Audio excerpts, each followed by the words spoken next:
والسابقون الأولون من المهاجرين والأنصار والذين اتبعوهم بإحسان رضي الله عنهم ورضوا عنه وأعد لهم جنات تجري تحتها الأنهار خالدين فيها أبدا ذلك الفوز العظیم۔ معزز سامعین کرام، مجھ سے پہلے آپ قرآن و سنت کی بہار سماعت فرما رہے تھے۔ میں بڑے ہی تمہید کے بغیر مختصر وقت میں آپ احباب کے سامنے ایک عظیم الشان صحابی رسول اکرم صلی اللہ علیہ وسلم کے برادر نسبتی صحابی، مسلمانوں کے عظیم حکمران امیر معاویہ رضی اللہ تعالی عنہ کے حوالے سے چند گزارشات آپ احباب کی سماعتوں کی نظر کرنا چاہتا ہوں۔ ایک وقت تھا کہ آدھی دنیا تک اسلام کا پرچم لہرا رہا تھا اور دشمن میدانوں میں مسلمانوں کا مقابلہ کرنے سے عاجز آ چکے تھے۔ تو جب وہ میدانوں سے ہار چکے تو انہوں نے یہودیت کو اسلام کے لبادے میں مسلمانوں کے خلاف تیار کیا اور انہوں نے صحابہ رضوان اللہ علیہم اجمعین کے حوالے سے من گھڑت جھوٹی تاریخ کو بیان کرنا چاہا، جس کی زد میں آج ہمارے بعض مسلمانوں کے ذہن میں یہ اشکالات اور سوالات پیدا ہوئے اور وہ یہ کہنے لگے کہ ہمیں امیر معاویہ رضی اللہ عنہ کی کوئی ایک فضیلت بھی قرآن و حدیث سے دکھائیے گا۔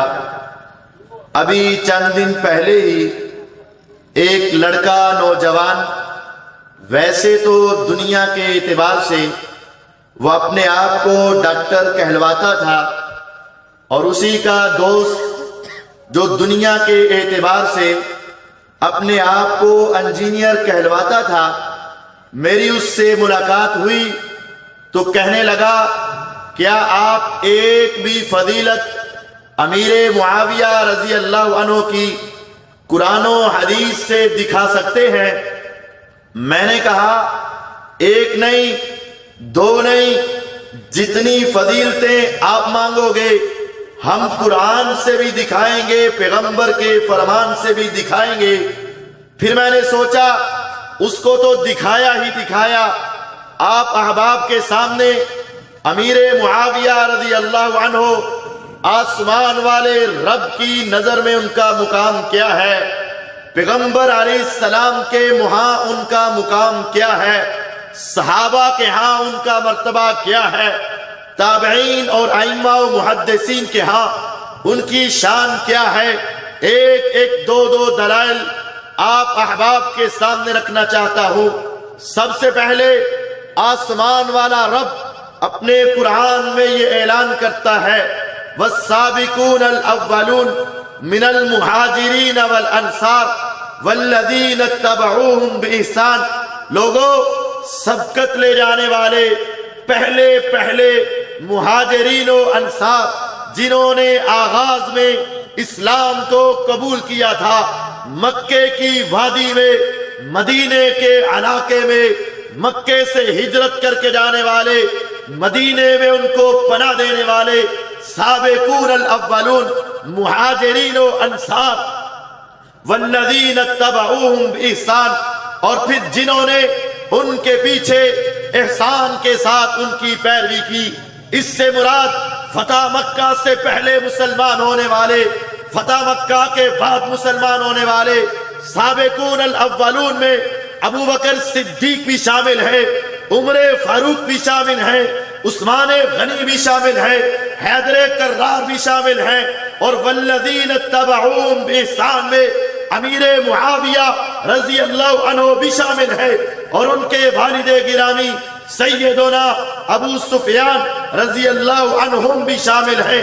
ان سب کے بارے میں آسمان کا رب کہتا ہے رضی اللہ عنہم ورضوا عنہ، اللہ تعالیٰ ان سب سے راضی ہو گئے اور وہ سب اپنے اللہ تعالیٰ سے راضی ہو گئے۔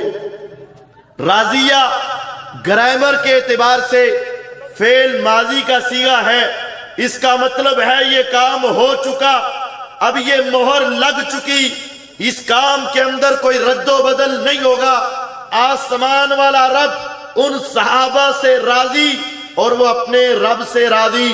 کوئی دنیا راضی ہو یا نہ ہو، کوئی انسان راضی ہو یا نہ ہو، کسی کے دل میں ان کی رضا آئے یا نہ آئے، اگر آئے گی تو رب کی موافقت پیدا ہوگی، اور اگر نہیں آئے گی تو سمجھ لے کہ میری ٹکر اللہ تعالیٰ کے ساتھ ہے۔ اللہ راضی ہوا، میں راضی نہیں، اللہ راضی ہو اور بندہ راضی نہ ہو، یہ انسان کی تباہی اور بربادی ہے۔ یا رب تعالیٰ آپ ان سے راضی ہوئے، ان کو ملے گا کیا؟ قرآن کی یہ سورت توبہ کی آیت وَأَعَدَّ لَهُمْ جَنَّاتٍ، میں نے ان کے لیے جنات تیار کر دی۔ یا رب تعالیٰ جنات کیسی ہیں؟ تجری تحتها الانہار، ان کے نیچے سے نہریں جاری ہیں۔ اے مولا کریم وہ اس جنت میں کتنی دیر رہیں گے؟ فرمایا خالدین فیہا، اس جنت میں ہمیشہ رہیں گے۔ یا رب العالمین ہمیشہ کا مطلب بسا اوقات لمبا زمانہ بھی ہوتا ہے، فرمایا نہیں آبادا، ہمیشہ ہمیشہ کبھی اس جنت سے نہیں نکلیں گے۔ ذالک الفوز العظیم، یہ بہت بڑی کامیابی ہے۔ میرا رب ان سے راضی ہو چکا، وہ اپنے رب سے راضی ہو چکے، جنت تیار ہو چکی، وہ اس جنت میں ہمیشہ رہیں گے۔ ہمیشہ جنت میں رہنا ان کے مقدر کی بات ہے۔ جو ان سے راضی نہیں وہ رب سے راضی نہیں، جو ان سے راضی نہیں وہ روز قیامت ان کے ساتھ نہیں، جو ان کے ساتھ نہیں وہ جنت میں نہیں جائے گا۔ ذالک الفوز العظیم، پھر فرمایا یہ سب سے بڑی کامیابی ہے، اس سے بڑی کامیابی کوئی اور ہے ہی نہیں۔ اللہ تعالیٰ ان سب سے راضی، اور اس میں ابو سفیان اور امیر معاویہ رضی اللہ عنہ ہیں۔ اور یہ آیت سورت توبہ کی آیت نمبر 100 ہے۔ میں یہ سمجھا ہوں میرے رب تعالیٰ نے سورت توبہ میں آیت نمبر 100 رکھی، بتانے کا مقصد یہ تھا ان کی پہلی زندگی کیسی بھی ہو، جب انہوں نے توبہ کر لی اللہ نے ان کی توبہ قبول کر لی۔ اب ان کے نمبر کتنے آئے؟ ان کے نمبر 100/100۔ ارے تجھے ترجمہ آئے یا نہ آئے، تجھے سمجھ آئے یا نہ آئے، تیرے ذہن میں یہ بات آئے یا نہ آئے، لیکن یہ بات طے ہے اللہ نے صحابہ کو 100/100 دیا ہے، اسی لیے ان کا تذکرہ بھی آیت نمبر 100 میں کیا ہے۔ آیت نمبر 100 میں اللہ تعالیٰ نے ان کو جنتی کا۔ حدیث میں معاویہ رضی اللہ عنہ کی روایت جامع الترمذی میں، سنن نسائی میں، اور یہ مسند احمد میں، صحیح مسلم میں موجود ہے۔ معاویہ رضی اللہ عنہ کہتے ہیں ہم جب ایک مسجد میں بیٹھے، جلسنا نذکر اللہ، ہم اللہ کا ذکر کر رہے تھے، اللہ تعالیٰ کو یاد کر رہے تھے۔ میرے آقا نے مسجد میں نماز پڑھائی، نماز پڑھ کے اپنے گھر میں گئے۔ تھوڑی دیر کے بعد میرے پیغمبر علیہ السلام آئے، ذرا چلنے کا انداز تیز تھا، تیز چلتے ہوئے آئے اور راستے میں اپنی چادر کو سنبھالتے ہوئے آئے۔ مطلب یہ تھا آپ فوراً سے پہلے اٹھے، تیزی سے مسجد کی طرف آئے، راستے میں چادر کو سنبھالا، اور آپ نے ہمیں آ کر پوچھا ارے تم یہاں بیٹھ کر کیا کر رہے ہو؟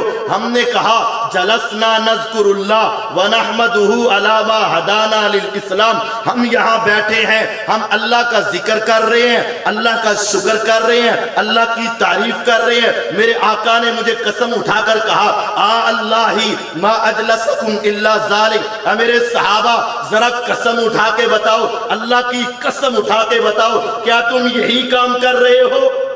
ہم نے کہا اللہ ما اجلسنا غیر، ہاں اللہ کی قسم ہم یہی اللہ کی تعریف، اللہ کا ذکر، اللہ کی شان، اللہ کا مقام بیان کر رہے ہیں۔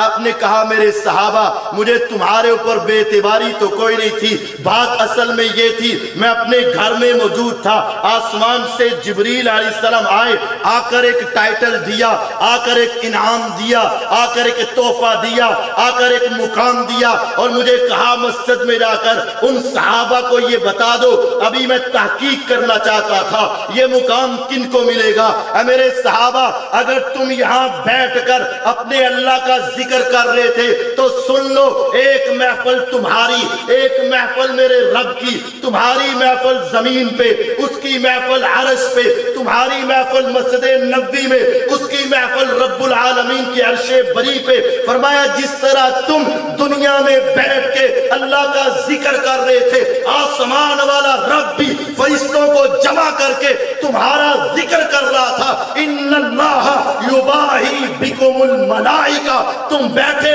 زمین میں تھے، آسمان والا اللہ فرشتوں کے سامنے تمہارے اوپر فخر کر رہا تھا۔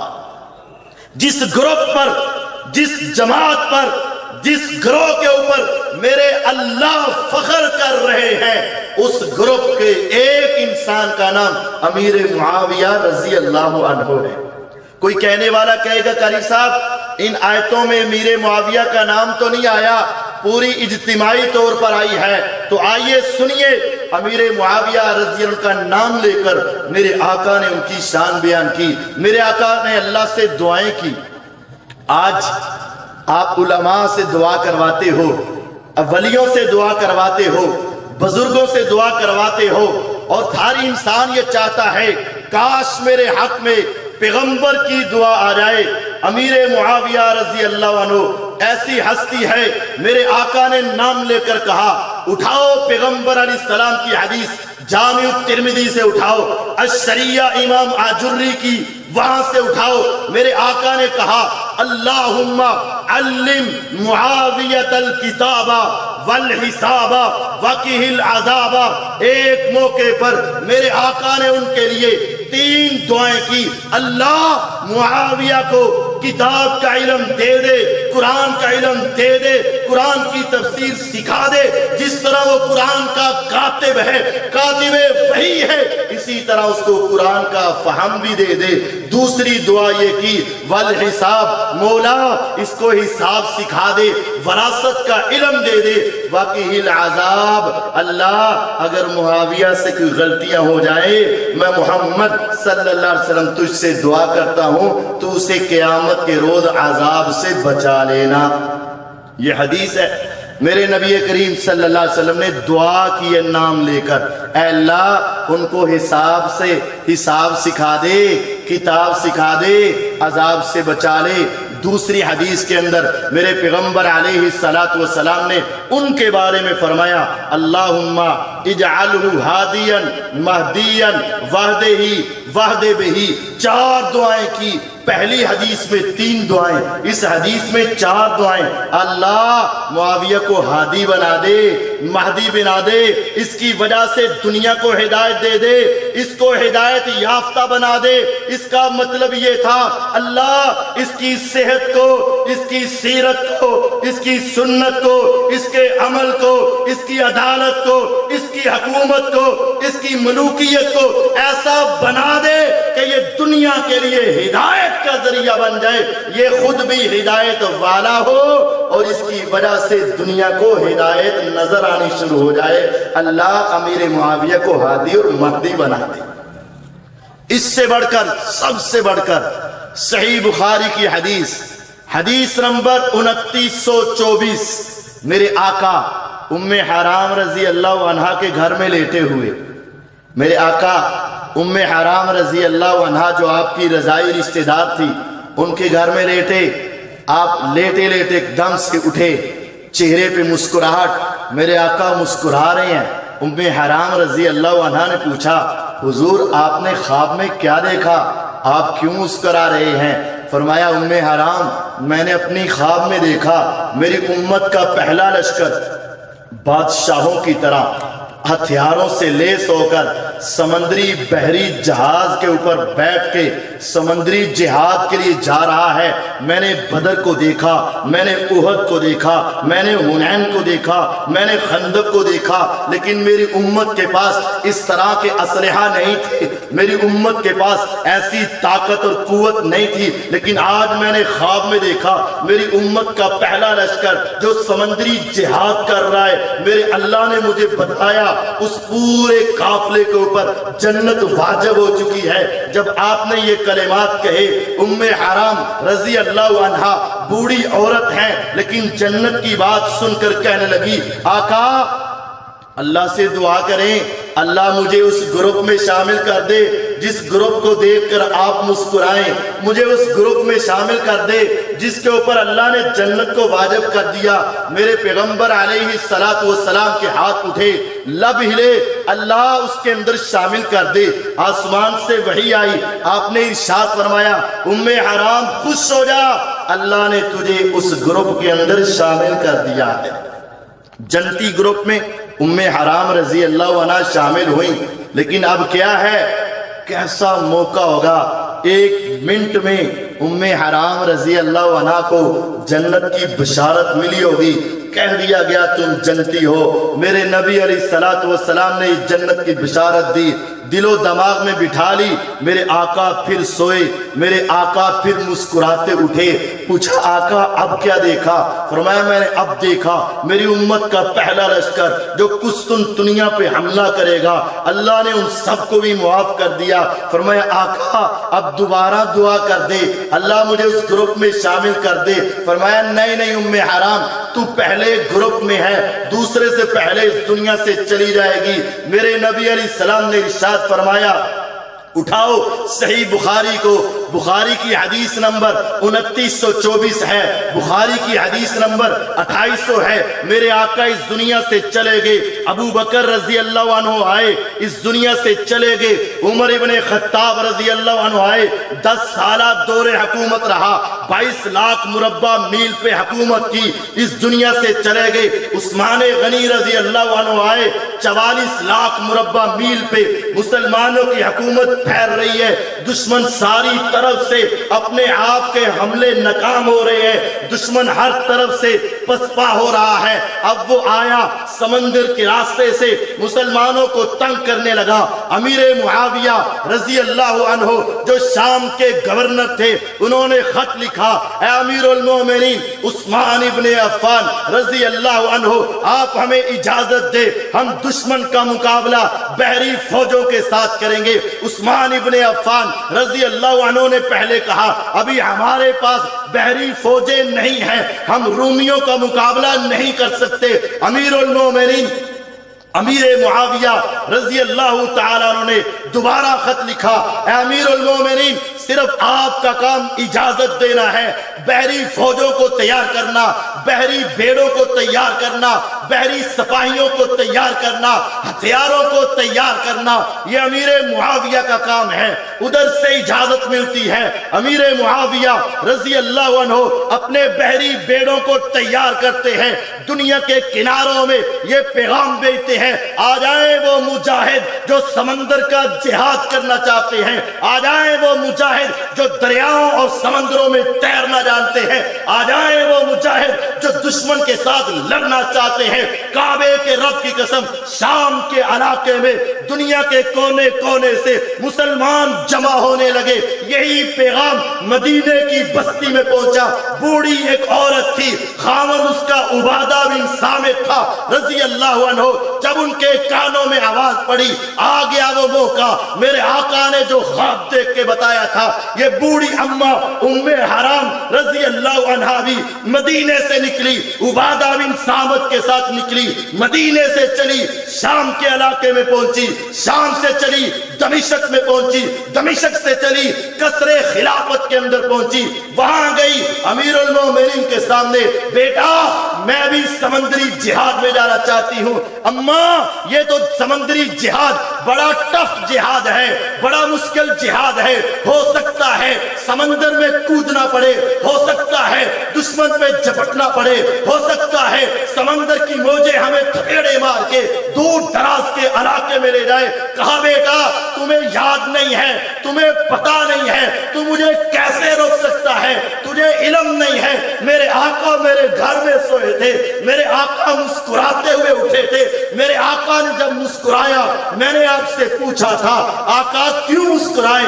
میرے آقا نے کہا تھا اماں میں نے اپنی امت کا پہلا لشکر جو جہاد کرتا ہوا سمندر میں اترتا ہوا دیکھا ہے، میں نے دعا کی تھی اے پیغمبر علیہ السلام آسمان والے سے کہہ دو اللہ مجھے اس میں شامل کر دے۔ میرے آقا نے مجھے بشارت دی ہے تو ان میں شامل ہے۔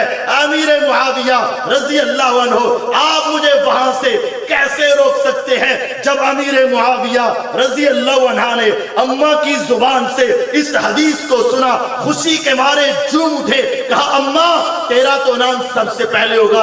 اٹھائیے صحیح بخاری کو حدیث نمبر 2800، میرے آقا کا یہ صحابی امیر معاویہ رضی اللہ عنہ اس لشکر کا سپہ سالار تھا جس لشکر کی قیادت میں مسلمانوں کا پہلا لشکر سمندری جہاد میں گیا تھا، جس کو دیکھ کر میرے آقا مسکرائے تھے اور جن کے لیے میرے آقا نے جنت کو واجب قرار دیا تھا۔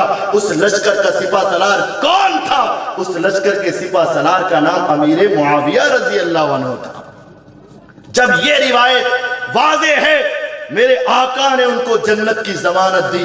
آسمان والا آسمانوں پہ بیٹھ کے ان پہ فخر کرے، میرے آقا خوابوں میں دیکھ کے ان پہ فخر کرے، میرے آقا اٹھے تو مسکرائے، میرے آقا ان کو جنت کی ضمانت دے، اس کا نام امیر معاویہ رضی اللہ عنہ۔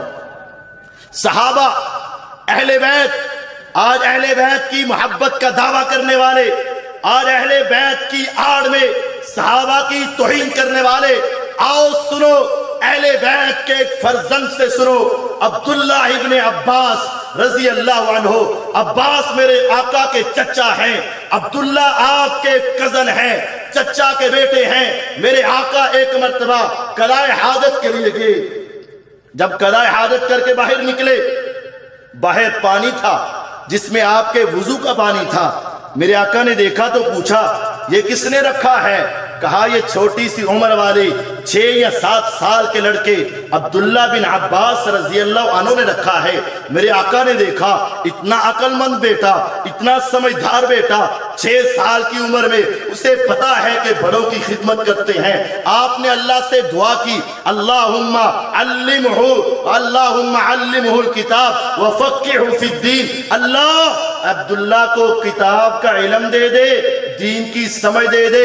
پورے مدینے میں سب سے بڑے قرآن کے مفسر، پورے مدینے میں سب سے بڑے قرآن کے مفسر کا نام عبداللہ ابن عباس رضی اللہ عنہ تھا۔ آئیے ان سے پوچھئے امیر معاویہ تمہاری نظر میں کیا ہے؟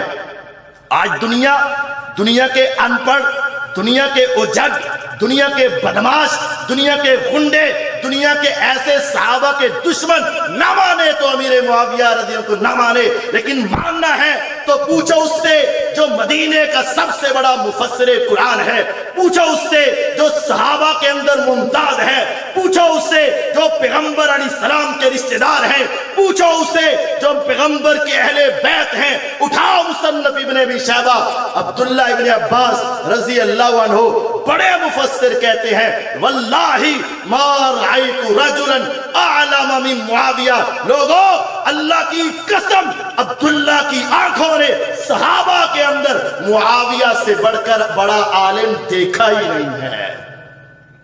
صحابہ میں ابن عباس رضی اللہ عنہ کے نزدیک سب سے بڑے عالم کا نام امیر معاویہ رضی اللہ عنہ ہے، اور پھر وہ یہی کہتے تھے ما رأیت رجلا کان اخلق للملک من معاویہ۔